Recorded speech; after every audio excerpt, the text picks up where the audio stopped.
있습니다. 이 성탄절은 주님이 오신 날이죠. 이 주님이 오신 이유, 이 땅에 몸을 입고 하나님의 아들 예수님이 이 땅에 오신 이유가 무엇일까요? 누가복음 19장 10절에 보면 인자가 온 것은 잃어버린 자를 찾아 구원하려 함이니라 이렇게 말씀했어요. 그리고 마태복음 20장 28절에 보면 인자가 온 것은 섬김을 받으려 함이 아니라 도리어 섬기려 하고 자기 목숨을 많은 사람의 대속물로 주려 함이니라 이렇게 말씀하여 주셨습니다. 그러니까 우리 인생을 구원하시려고 목숨 주러 오신 거예요. 우리 인간에게는 또 특별히 믿는 사람에게는 너무 고맙고 감사한 나 살리러 주님이 죽으러 오신 거예요. 그러나 주님 편에서 보면 너무나도 슬픈 날이죠.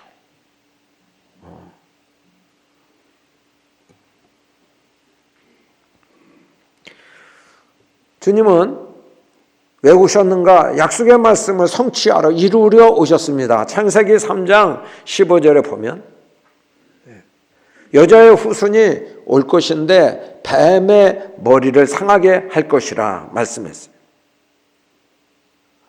아담과 하와를 범죄하게 함으로 인류에게 불행을 가져온 그런 마귀, 우리 주님께서는 죄짓게 하는 이 마귀를 멸하러 이 땅에 오신 거죠.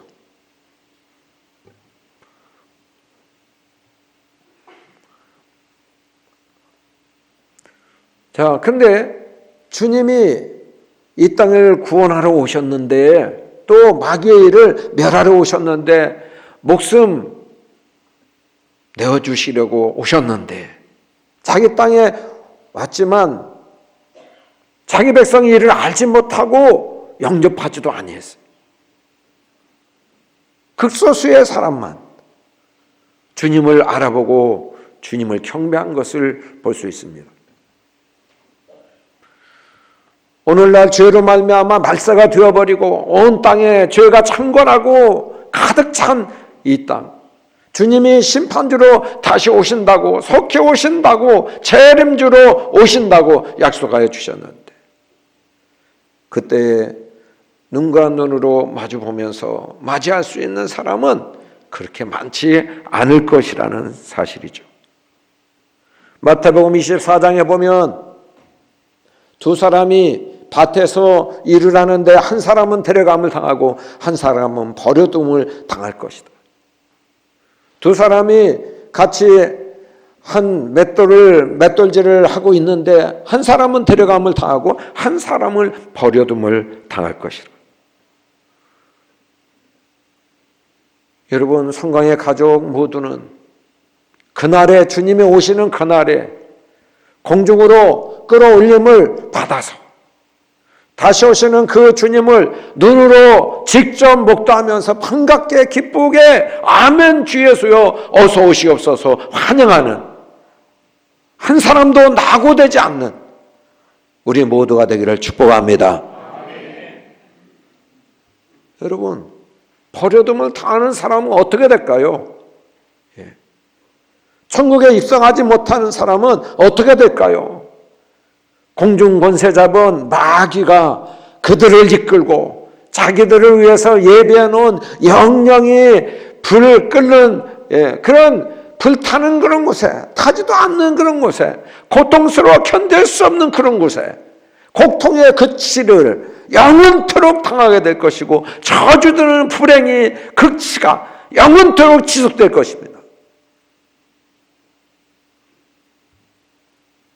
그곳에 가면 후회할 수도 없고 다시 돌아올 수도 없어요. 회개해도 소용없어요.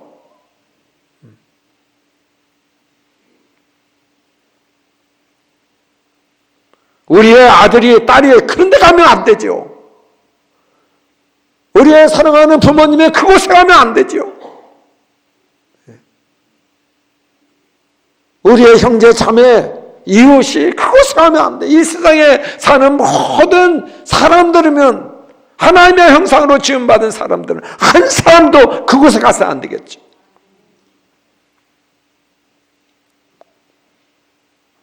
우리 주님은 절대 그곳에 가서는 안 된다는 사실을 미리미리 다 자세히 지옥이 어떤 것인가 밝혀놓으셨어요. 그곳에 가지 않도록 경고해 놓으셨어요. 우리를 사랑하시기 때문에.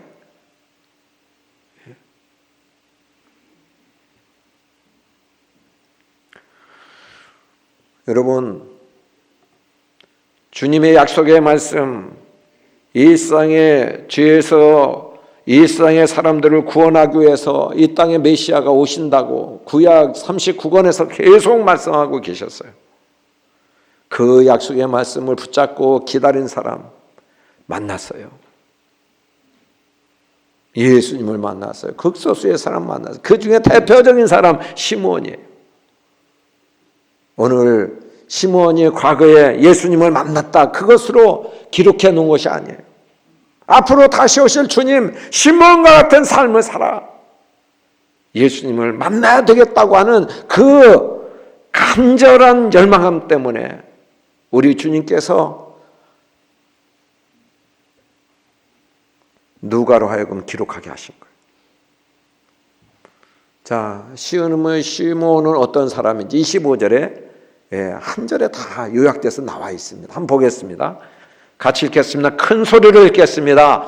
예루살렘에 시몬이라 하는 사람이 있으니 이 사람은 의롭고 경건하여 이스라엘의 의로를 기다리는 자라. 성령이 그 위에 계시더라. 아멘.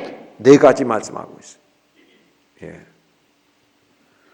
의로웠다, 경건했다, 이스라엘의 의로를 기다렸다, 성령이 그 위에 계셨다. 네 가지를 말씀하고 있어요.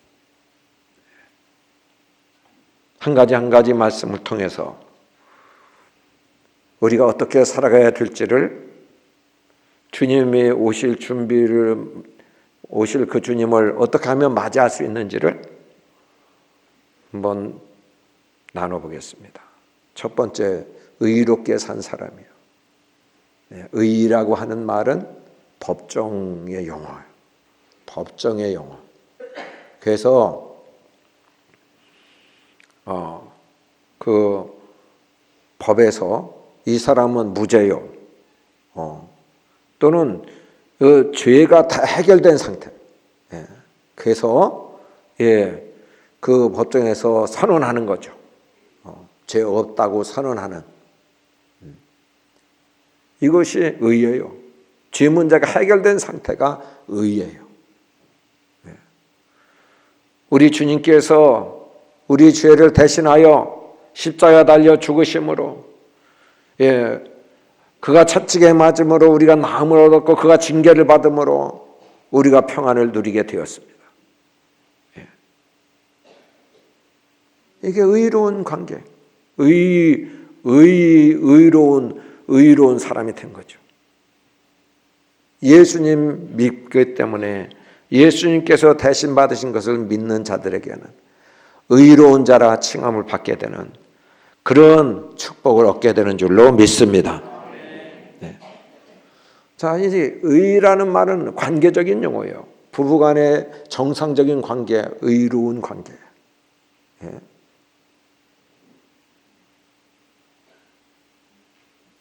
자, 하나님과 나와의 그런 관계가 바른 관계, 좋은 관계에 있을 때 의롭다, 의로운 관계다, 그렇게 말하는 거죠. 맨 처음 사람 아담과 하와를 하나님의 형상으로 하나님이 창조하셨어요. 모든 만물을 그들에게 위임하시고 다 맡기시고 마음대로 사용하도록 말씀하셨어요. 에덴 동산을 창설하시고 기쁨의 동산, 그곳에 아담과 하와를 살게 하셨어요. 아담과 하와가 그곳에서 할 일은 다른 거 아니에요. 창세기 2장 15절에 보면 경작하며 지키게 하시고, 그들로 하여금 경작하며 지키게 하셨다는 말이에요. 자, 경작하다, 그 말은 아바드라는 말입니다. 경작하다, 일하다, 예배하다, 봉사하다, 그런 뜻이에요. 여러분, 에덴 동산에는 먹기에 맛있고 보기에도 좋은 아름다운 열매가 가득한 동산이에요. 구태여 일을 해서 먹고 살 수 있는 그런 곳이 아니에요. 주님이 적당한 즐거운 일을 소일거리를 주신 거죠. 그리고 그들이 대부분 한 일은 일보다는 예배한 일이죠.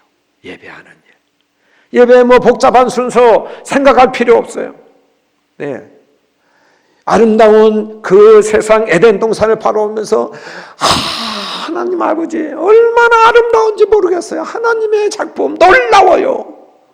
감탄의 연발하면서 감사해요. 고마워요. 이렇게 아름다운 세계를 환경을 주시다니 너무 감사해요. 여기서 살게 하시다니 너무 기뻐요. 이게 예배죠.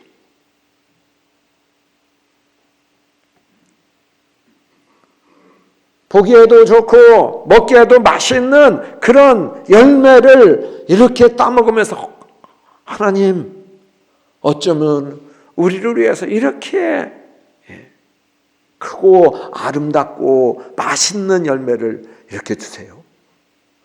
하나님 너무 고마워요. 하나님 우리를 이렇게 사랑하시는 건 너무 감사해요. 예배죠. 이것이 에덴 동산에서 주로 했던 처음 사람들의 그런 일이죠. 지키게 하시고 라고 하는 말은 샤마르라고 하는 말인데 울타리를 치다, 또 지키다, 보존하다, 그런 뜻이에요. 에덴 동산 밖에 그런 세속적인 바람이 들어가지 않도록 경계선을 분명히 해서 하나님이 내신 그 동산에 그 범위 안에서 내가 넘지 말아야 될 선 이런 것을 분명하게 지키고 거룩하게 세속에 물들지 않고 살아가는 것, 이것이 그들의 임무였다 그거죠. 여러분, 그런데 이들이 하나님 아버지와 그 자신들의 그런 관계가 너무 좋고 너무 아름답고 예배와 예배자로서 늘 살고 이렇게 했는데 마귀가 미혹하고 유혹하고 시험하죠. 그래서 하나님이 말씀을 무시하고 불순종하고, 그래서 하나님을 무시하고 하나님께 불순종하는 그런 죄의 반역죄를 범하죠. 하나님의 은혜를 거역하고 반역하는 그 죄가 들어온 거예요. 그게 하나님과의 관계가 깨진 거예요. 그게 불의한 관계가 되고 원수 관계가 된 거예요. 아담아, 예전 같으면 아담아, 아빠, 아버지, 그랬을 텐데 아담아, 네가 어디 있냐? 벗었으므로 숨었습니다. 피하고 두려워하고 그래서 지금 숨은 거예요. 이런 원수 관계가 된 거예요.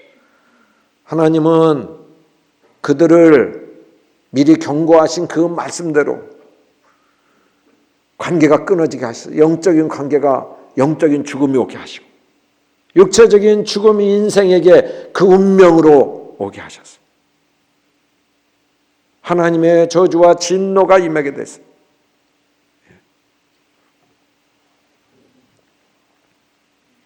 여하튼 깨어진 관계를 회복하기 위해서 예수님이 못 믿고 이 땅에 목숨 내어주시러, 화목제물 되어주시러 오신 거예요. 그리고 십자가에 달려 죽으셨습니다. 그가 채찍에 맞음으로 우리가 평화를 누리고 나음을 잊게 되는 그런 은혜가 있게 되었어요. 하나님과의 화평한 의로운 관계가 회복된 줄로 믿습니다.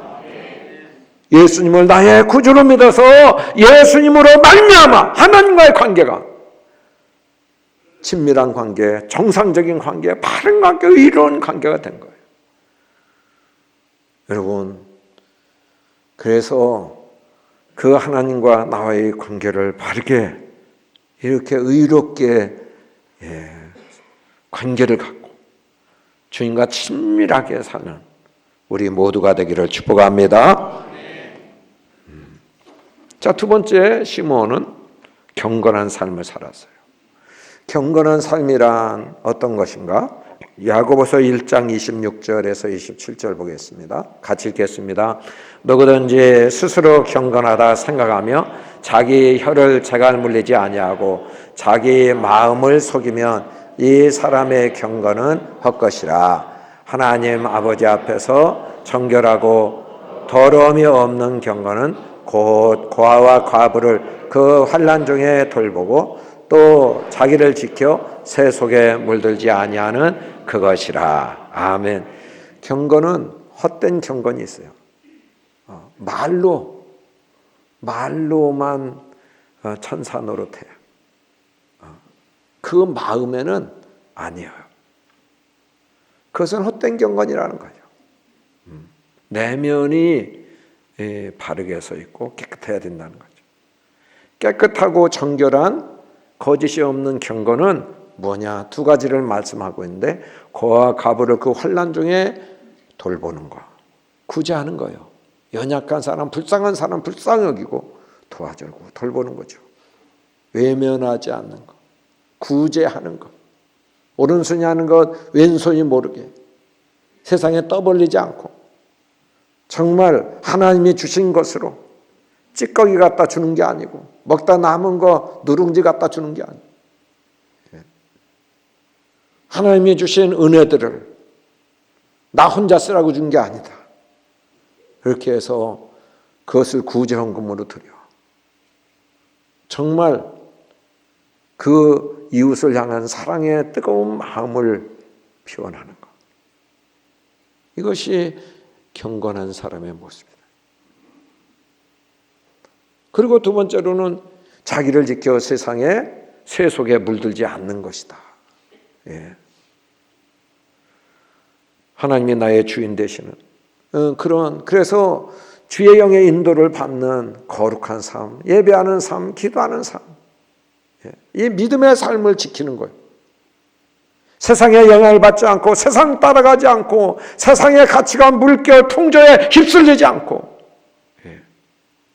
자기를 지키고 그리고 오히려 세상을 거룩한 영향을 미쳐서 변화시키는 그런 사람이 참된 경건의 사람이라는 거죠.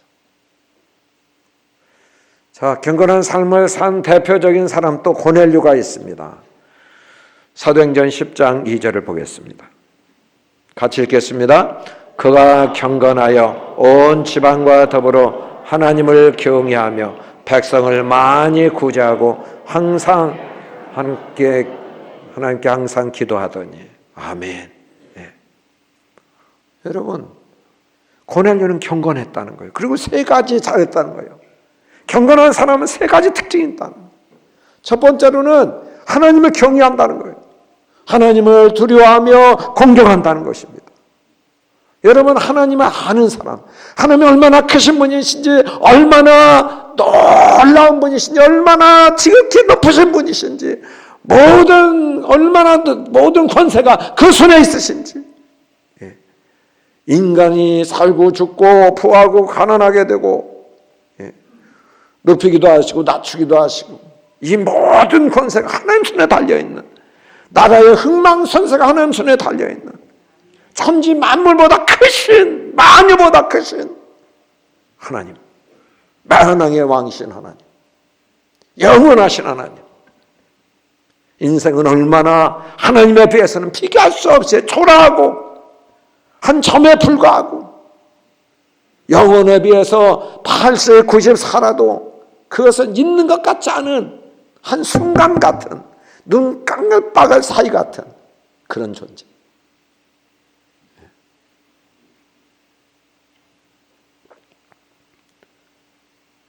거기다가 하나님을 거역하고 반역한 그 죄인, 그 거룩하신 하나님 앞에, 그 임재 앞에 언제나 고개 숙이고 무릎 꿇고 납죽 엎드려 경배할 수밖에 없는, 감히 쳐다볼 수도 없는 그런 경외감이 있는 사람. 두 번째로는 백성을 많이 구제했다는 거, 많이 구제했다. 이건 푼돈으로 구제했다는 것이 아니에요. 하나님 주신 것으로 자기 혼자만 호의호식하는 이기적인 자기중심적인 그런 삶을 사는 게 아니에요. 이웃을 돌볼 줄 알아요. 하나님의 형상으로 지음받은 사람들이 얼마나 불쌍하고 불행한 가운데 살면 그들을 위해서 오른손이 아닌가 왼손이 모르게 물심 양면으로 섬기고 도와주는 거예요.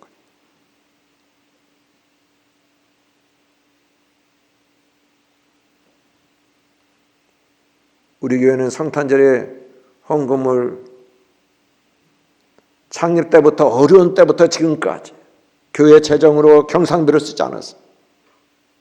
밖에 분들 불쌍한 사람들 위해서 구제하고 선교하는 데 썼습니다.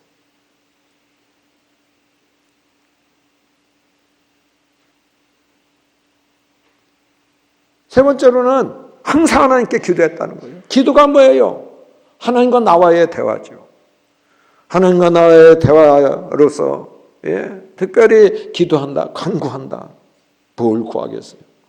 하나님 은혜 아니면 살 수 없는 인생. 하나님 도움 아니면 한순간도 존재할 수 없는 인생. 뭔가 있다고 그러면 하나님 주신 것이에요. 그래서 감사의 기도를 하는 거예요. 뭔가 필요하다 그러면 저 전능하신 하나님, 모든 것을 갖고 계신, 모든 것을 주실 수 있는, 해결할 수 있는 그 하나님께 기도하는 거예요. 요청드리는 거죠. 어느 때만 기도하는 게 아니고 항상 기도하는 거예요. 이것이 경건한 삶입니다. 여러분, 우리가 하나님을 경외하고 백성을 많이 구제하고 그리고 또 항상 기도하여 시므온처럼 경건한 삶을 사는 우리 모두가 되기를 축복합니다. 세 번째로는 이스라엘의 의로를 기다리는 자였다고 말씀합니다. 의로라는 말은 무슨 말이야? 고통, 괴로움, 슬픔을 달래주는 거죠.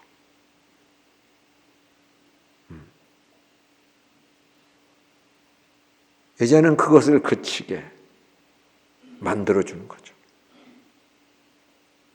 반전되게 만드는 거. 이게 의로죠. 이스라엘 백성들은 얼마나 고통과 또 슬픔을 당했는지 몰라요.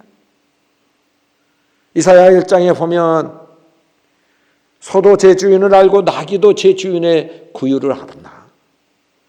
근데 내 백성 이스라엘은 내가 양육했다, 내가 길렀고 내가 오늘에 이르기까지 그들을 돌봤다는 거예요. 그런데 그들의 아버지 하나님을, 그 백성들은 아버지 하나님을 멀리하고 아버지 하나님을 거역하고 반역하고 불순종하고 범죄하여 머리끝에서 발끝까지 죄로 말미암아 상한 것과 터진 것과 서로 맞은 흔적으로 가득한 거예요. 영적으로 보면 너무나도 불쌍하고 또 불행한 그런 하나님의 저주와 진노 가운데 있어서 그들의 성읍은 황폐하게 되고 도시는 망가져버리고 불에 탔고 국토는 빼앗겨 바벨론과 아수르 나라에 빼앗기고 사람들은 포로로 끌려갔다 그 말이죠.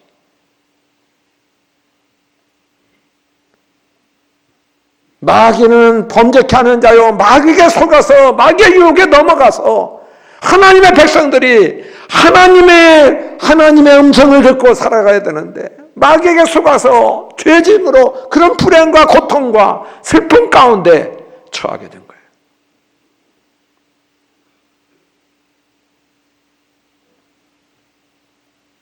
이런 불행한 이스라엘 백성들을 위해서 하나님께서는 이사야 40장 1절에 사람들에게 명령합니다.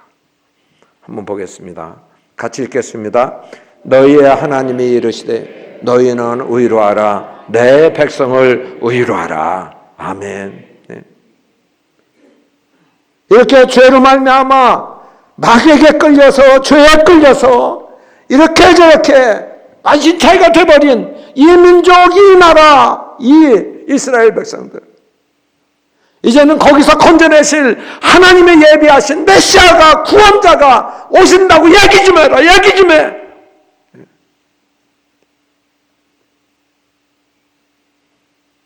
그래서 그들로 하여금 소망을 갖게 하고 그들로 하여금 의로를 좀 받게 해라.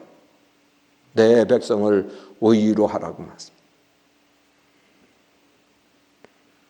여러분, 우리 민족의 우리 상황에서 이 말씀을 적용하면 이 민족 가운데 하나님이 얼마나 축복을 주셨는지 몰라, 은혜를 주셨는지 몰라요. 130여 년 전에 미국의 엘리트 젊은이를 선교사로 보내셨어요. 인도로 가려던 사람, 중국으로 가려던 사람, 큰 나라만 보이지 한 점 같은 세계의 그 나라도 표시도 안 된 이 조선 땅, 그들의 계획을 돌리셔서 이 땅에 오게 하시잖아요.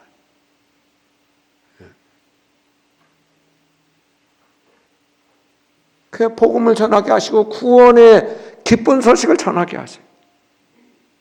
복음을 받아들이기 시작했어요.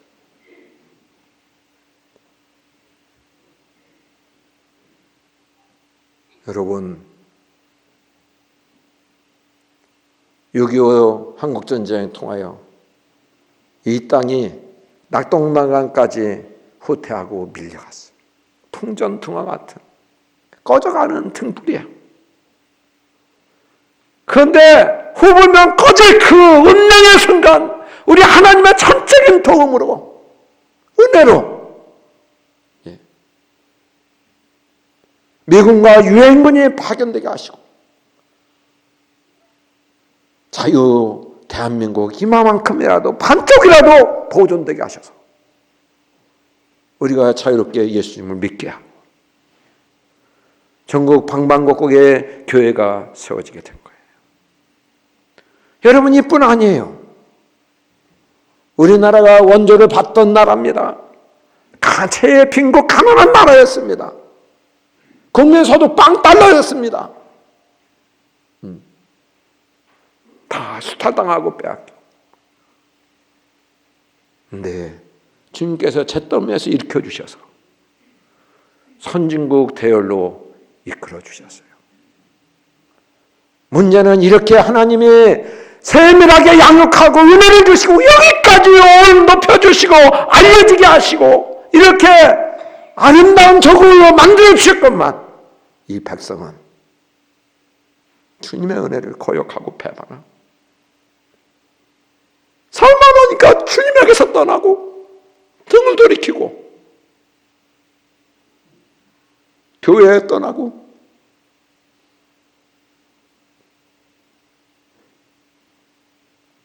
세상에 끌려 살아가게 된 거예요. 이 백성이 영적으로 보면 얼마나 더럽고 얼마나 악하고 얼마나 발망덕하고 패역했는지 모르는 거예요. 부모의 따스한 사랑을 배반하는 거 패역 무도한 자식이잖아요. 하나님의 영적인 자식입니다. 우리 자손이 아들, 딸이에요. 하나님 아버지가 그처럼 돌봐주셨으면 이제는 하나님을 마음껏 경외하고 섬기고 사랑해야 되죠. 그런데 주님을 멀리 떠나간 이 모습, 마귀가 마음껏 유린하고 그냥 모든 것 다 도둑질해가고 헛되게 살게 만들고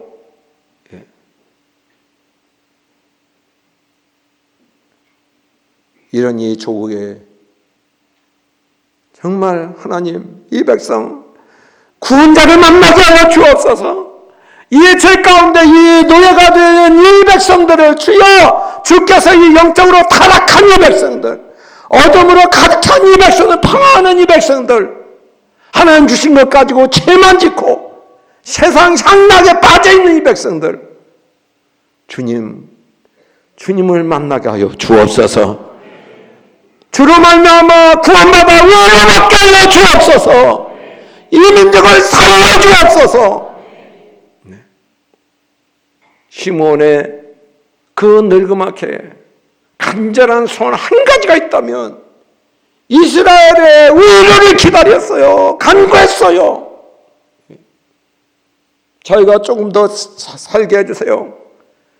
평안하게 건강하게 살게 해주세요. 오래 살게 해주세요. 그게 아니에요. 그 소원이 아니에요.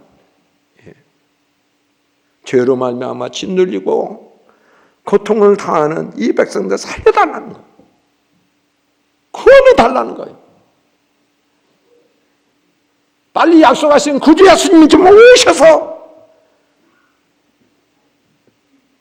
죄와 사망에서 해방시켜 달라는 거죠. 자, 네 번째로는 성령이 그 위에 계신 사람이었어요. 여기에 계시더라는 말은 미완료 과거 시제입니다. 과거 어느 시점부터 계속 그 위에 계셨다는 거예요. 성령님이 계셨다. 성령님의 통치를 받았다. 하나님이 영으로 계신 그 하나님이 그와 늘 함께 계시면서 그가 그 하나님의 통치와 지시와 그런 인도를 받았다는 거예요. 자기가 주인 돼서 자기가 하나님 자리에 앉아서 자기 마음대로 살았다든지 마귀의 그런 그 이끌림 속임을 속아서 마귀에게 이끌리는 대로 여기저기 끌려다니는 그런 삶이 아니에요.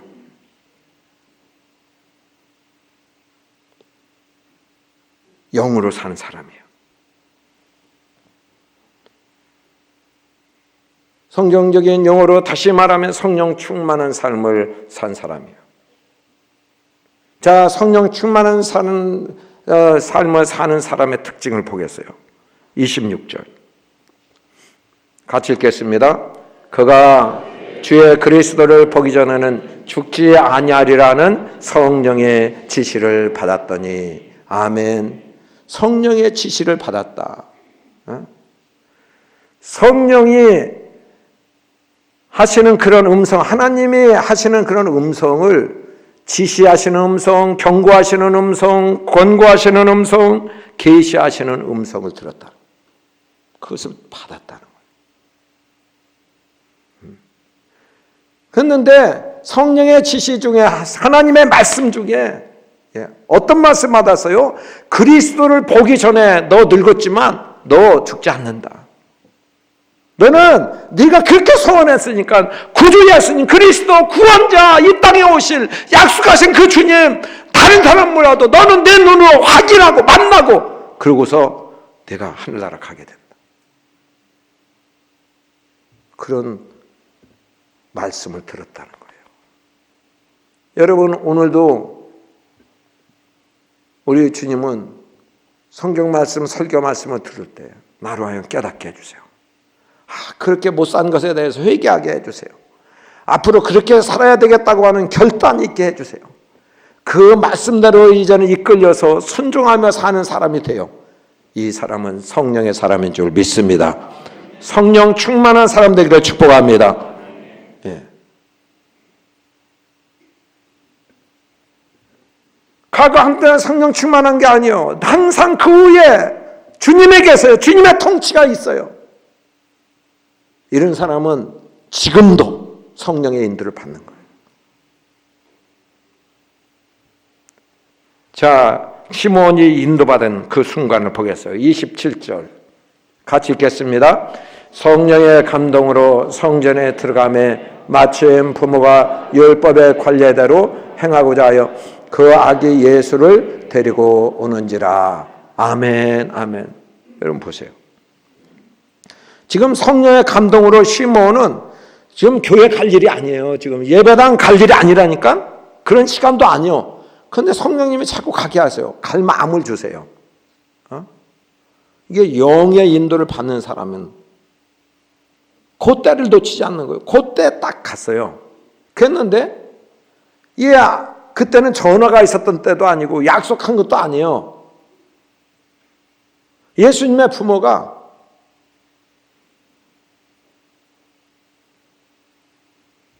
베들레헴에서 아기를 낳아서 예수님을 낳아서 정결 예배를 드리러 마침 그 시간에 온 거예요.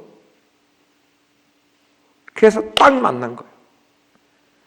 하나님의 하시는 일은 얼마나 정확하고 신묘막측한지 몰라요.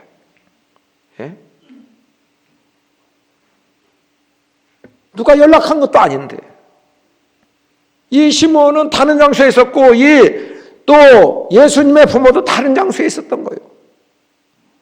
중간에 누가 개입한 사람이 없어요. 다만 하나님의 영이 이 두 사람들, 두 가정을 통치한 거예요. 그래서 감동대로 순종했더니 그 기회, 그 순간 놓치지 않고 참으로 이 세상에 가장 축복된 만남, 가장 놀라운 이 상해에 그 자기가 풀려고 묶였던 그 문제를 풀려고 했던 것 완전히 풀리는 그런 놀라운 순간을 맞이하게 되었습니다. 여러분, 우리 주님이 재림하실 때에도 지금 교회 갈 시간이 아닌데 주의 영이 자꾸 가라고 하시네. 그럴지 모르겠어요. 지금부터 영의 인도를 잘 받기를 축복합니다. 그러면 틀림없이 주님을 맞이해요. 자, 이제 예수님을 만난 시몬은 반응이 어땠는가? 어떤 반응을 했는가? 28절에서 32절입니다. 같이 읽겠습니다.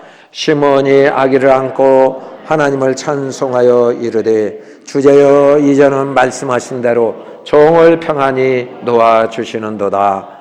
너의 눈이 주의 구원을 보았사오니 이는 만민 앞에 예비하신 것이요 이방을 비추는 빛이요 제 백성 이스라엘의 영광이니이다 하니. 아멘. 여러분, 예수님 만났을 때 예수님을 받아놨어요. 내 마음 중심에 예수님을 모셨어요. 나의 구주 예수님으로 모신 거예요. 얼마나 감격스러운.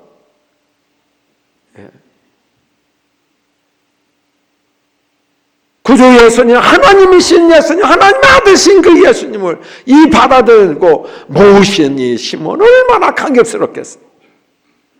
그래서 하나님을 찬송한 겁니다. 하나님, 제가 무엇이길래 예수님을 이렇게 만나고 예수님 나의 구주로 모실 수 있는 이런 기쁨과 이런 축복을 주십니까? 너무 감사합니다.